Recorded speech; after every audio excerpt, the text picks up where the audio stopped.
Good morning. My name is Rob, and I will be your conference operator today. At this time, I would like to welcome everyone to the Steelcase second quarter fiscal 2026 conference call. All lines have been placed on mute to prevent any background noise. After the speaker's remarks, there will be a question-and-answer session. If you'd like to ask a question during this time, simply press star followed by the number 1 on your telephone keypad. If you would like to withdraw your question, simply press star 1 again. Thank you. Mr. O'Meara, you may begin your conference. Thank you, Rob. Good morning, everyone. Thank you for joining us for the recap of our second quarter fiscal 2026 financial results. Here with me today are Sara Armbruster, our President and Chief Executive Officer, and Dave Sylvester, our Senior Vice President and Chief Financial Officer. Our second quarter earnings release, which crossed the wires yesterday, is accessible on our website. This conference call is being webcast, and this webcast is a copyrighted production of Steelcase Inc. A replay of this webcast will be posted to ir.steelcase.com later today. Our discussion today may include references to non-GAAP financial measures and forward-looking statements. Reconciliations to the most comparable GAAP measures and details regarding the risks associated with the use of forward-looking statements are included in our earnings release, and we are incorporating by reference into this conference call the text of our safe harbor statement included in the release. Following our prepared remarks, we will respond to questions from investors and analysts. As related to the pending merger approval with H&I, we will not be taking questions today, and we refer you to the publicly available filings. I will now turn the call over to our President and Chief Executive Officer, Sara Armbruster. Thanks, Mike, and hi, everyone, and thanks for joining today's call. I'll begin with an overview of our performance in the quarter.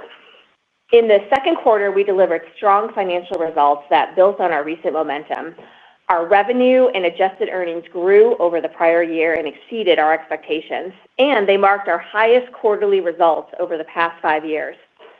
Overall, we increased revenue by 5%, led by strong growth from our large corporate customers in the Americas. Our international segment posted 13% revenue growth, including 8% on an organic basis, with especially strong results from India. Our adjusted earnings improvement was supported by the revenue growth, in addition to strong cost controls. Turning to profitability, our Americas segment delivered an adjusted operating margin of 11%, and in our international segment, our adjusted operating results improved by $5 million compared to the prior year. The improvement in the international segment was driven in part by the cost reduction actions we've been implementing over the past couple of years. Our revenue growth was supported by strong orders, which grew by 6% in the second quarter, including 8% growth in the Americas, which was driven by continued growth from our large corporate customers. Orders from our global client collaboration customers posted year-over-year growth for the third consecutive quarter. As we've mentioned before, our customers are recognizing the need to transform their spaces to support new ways of working as their employees more fully return to the office. In our international segment, strong order growth in India and some of our other markets was offset by declines in Germany and France, which continued to be impacted by macroeconomic challenges. In those markets, we're focusing on winning as much available business as possible, and at the same time, we're aligning resources to focus on the best opportunities.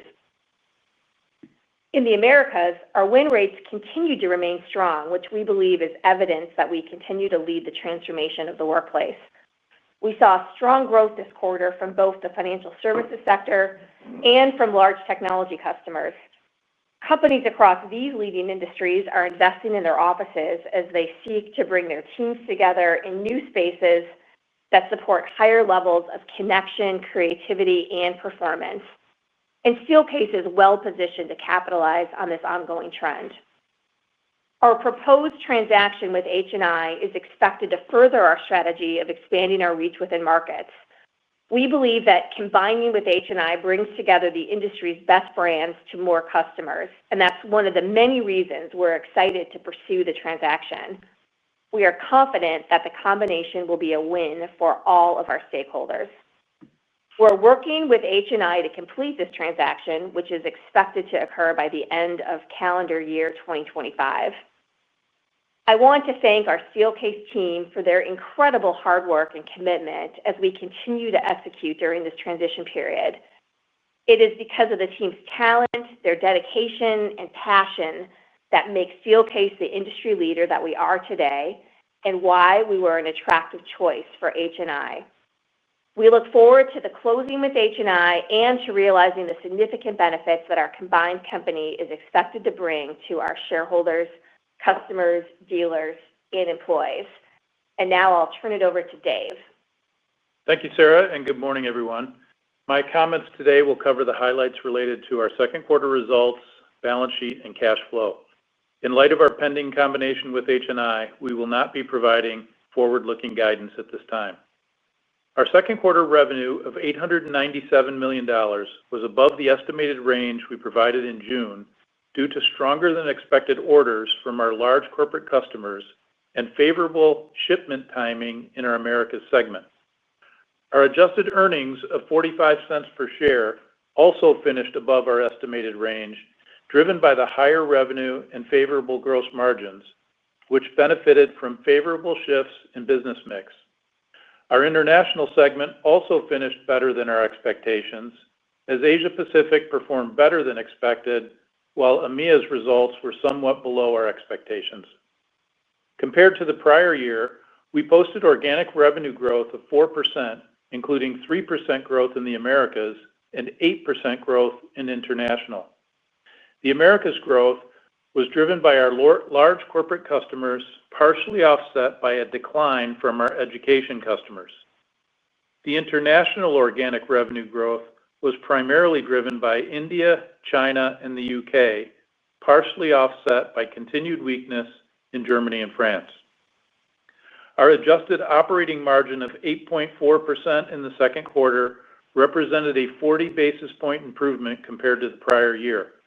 The improvement was driven by revenue growth and cost reduction efforts across the international segment.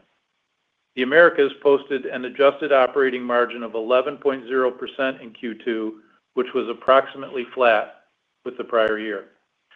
We incurred $10 million of restructuring costs in our international segment in the second quarter, primarily related to the exit of salaried employees in EMEA. These exits were part of a series of restructuring activities which are expected to be completed in fiscal year 2027. Shifting to orders, Q2 grew 6% compared to the prior year, driven by 8% growth in the Americas, net of a 1% decline in international. In the Americas, continued order growth from large corporate customers was partially offset by declines from education customers who had grown strongly in the prior year and are now being impacted by changes in federal funding policies. The growth in large corporate customers was driven by the financial services and technology sectors, as well as our Halcon brand.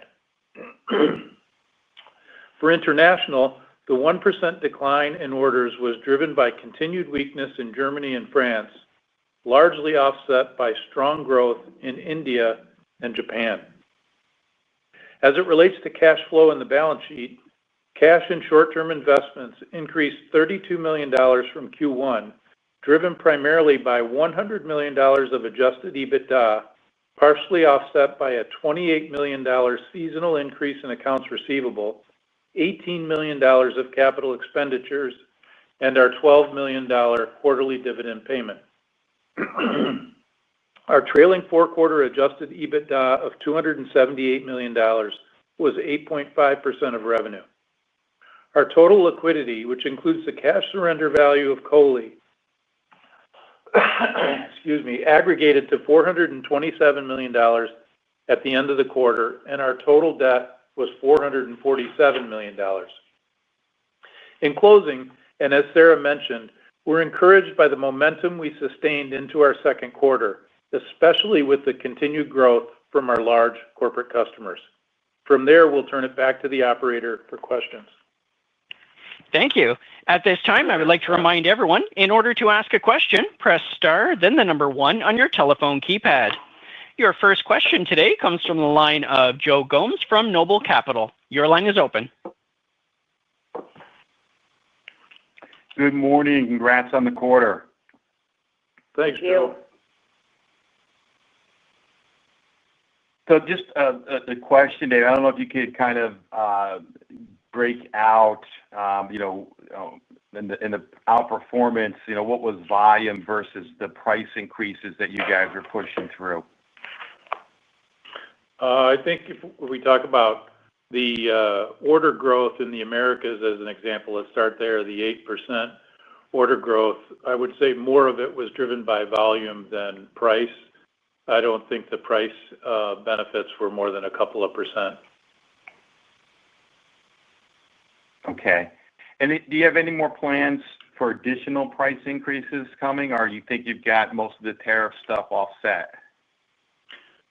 Well, I won't comment on pricing actions planned or contemplated, but I will share that we were able to offset the year-over-year inflation and tariff costs with incremental pricing benefits that were related to the actions we took earlier in the year.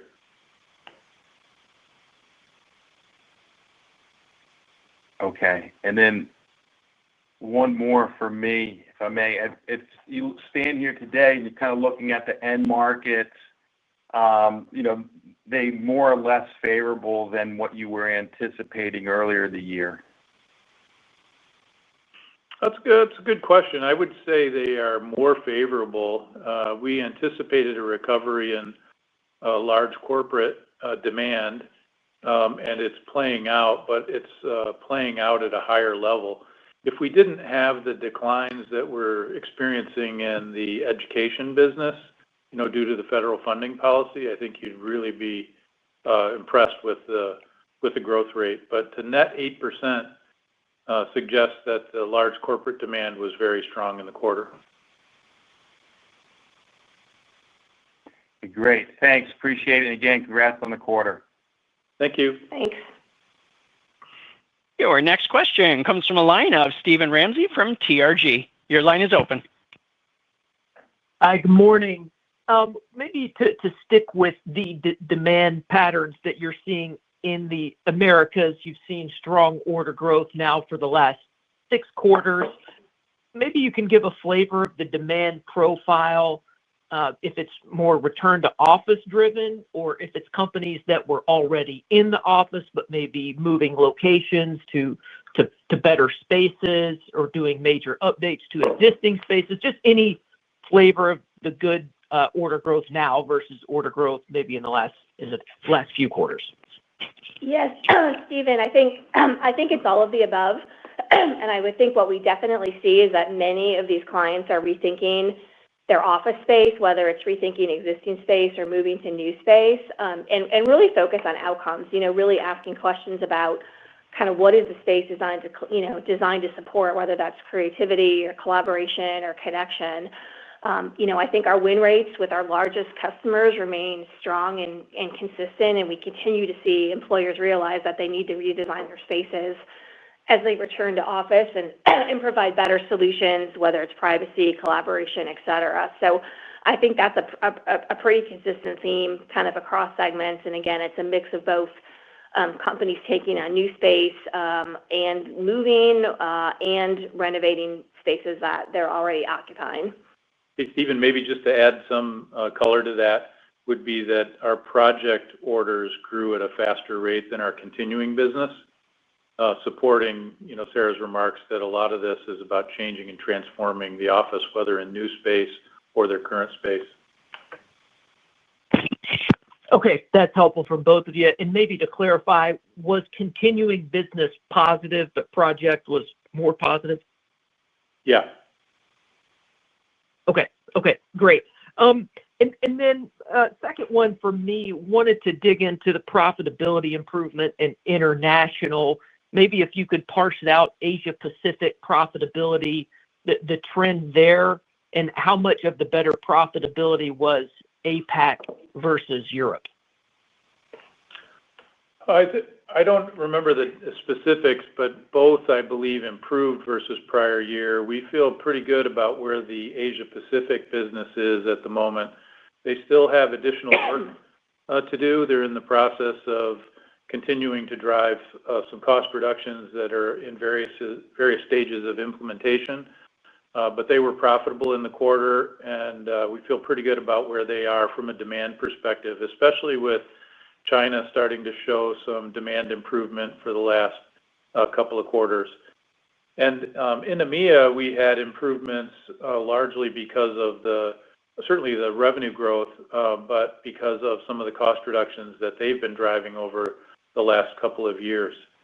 And what's interesting about EMEA is when you break it down and look at the drivers of demand, France and Germany are down, and really the rest of the markets in aggregate are up, and they're up nicely. And there I'm speaking to UK, Spain, Middle East, and Africa, the export markets of Eastern, Central, Southern parts of Europe. It's really about a French and German macro situation that we're facing. Great. That's all helpful color. Thank you. Yep. Thanks. Your next question comes from a line of Reuben Garner from Benchmark. Your line is open. Thank you. Good morning, everybody. Good morning. First, a clarification, Dave. Your comments on your pricing actions. Did you say that you had already fully offset any inflation and tariff costs on a dollar perspective with the pricing out there, or were you able to recover your margin with the actions so far? And I guess historically these take time to flow through. How much of the earlier pricing actions, I guess, are going to continue to flow through into your numbers over the coming quarters?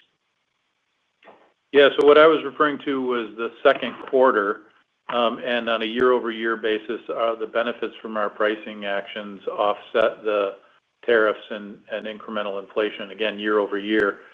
And I think we actually started to get a little margin from those actions.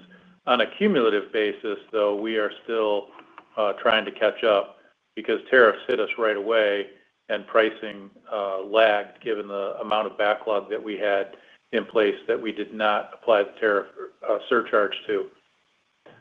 So it's going to probably take another couple of quarters before we fully catch up on a cumulative basis and begin to get margin on all of that inflation and tariff costs. But it remains quite volatile week to week. We seem to get new information that we have to run through our modeling and see how it affects us. And so I will stop short of predicting when we will be out of the woods on tariffs and the related inflation.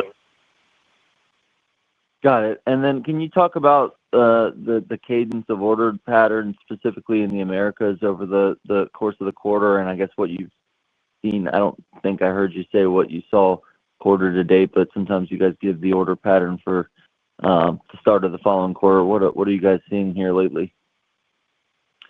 Nothing unusual. It wasn't like all back-end weighted or front-end weighted. I think it was spread evenly across the quarter. In fact, when you look at the overall level of kind of average weekly demand coming in, it was fairly steady.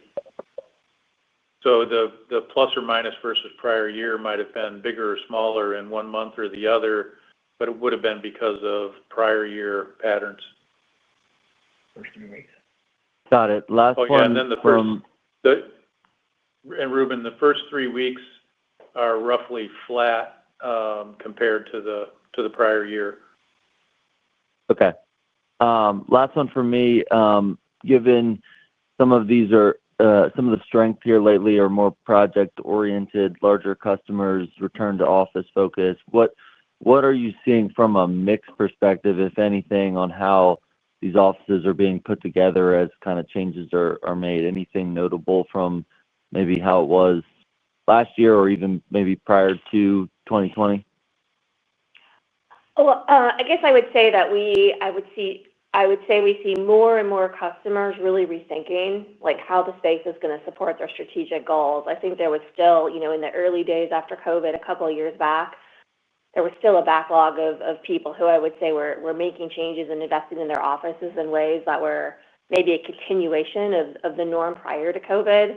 But what we're definitely seeing now is customers who are realizing that they need to redesign their space. They're returning to office. They see that they've got to attract people, that people are working differently, and that they need privacy, they need collaboration solutions, they need technology implemented in different ways. So we're definitely seeing more and more customers incorporating those new concepts or those newer concepts into their planning.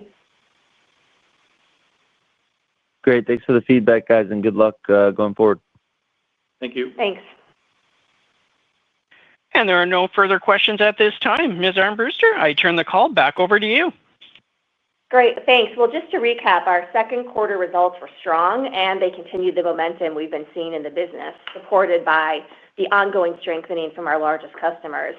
Our customers are recognizing the need to redefine their spaces to support new ways of working as employees more fully return to the office. So we remain focused on our strategy with anticipation of an even stronger future with H&I. So thank you all for joining, and we appreciate your interest in Steelcase. This concludes today's conference call. You may now disconnect.